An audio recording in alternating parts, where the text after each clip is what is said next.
রাজশাহীতে অবশ্যই অবশ্যই এই আমাদের প্রতিবন্ধী হসপিটাল রাজশাহীতে ইনশাল্লাহ আমরা করব।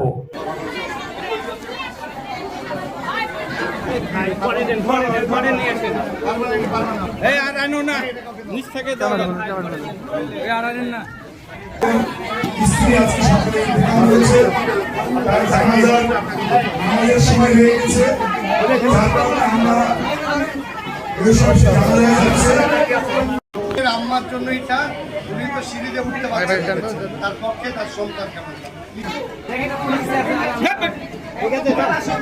সামনে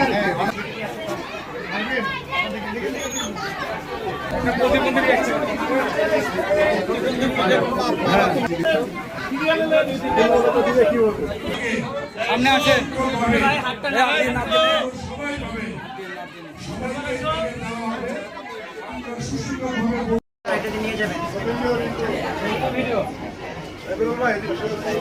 রাজশাহীতে একটি প্রতিবন্ধী হসপিটাল করতে চাই। আমি শোনার পরে আমার খুশি লেগেছে এবং আমি গর্ববোধ মনে করেছি এই কারণেই যে তারা যদি হসপিটাল করতে চায় আমার রাজশাহী মহানগরের সিটির মধ্যে আমরা জায়গা দিতে পারবো না, এটি তো হতে পারে না। সেই জন্য আমি জায়গার দায়িত্ব নিয়েছি। ইনশাল্লাহ আমি অতি দ্রুত সময়ের মধ্যে তাদের সাথে কথা বলে রাজশাহীতে অবশ্যই অবশ্যই এই আমাদের প্রতিবন্ধী হসপিটাল রাজশাহীতে ইনশাল্লাহ আমরা করব।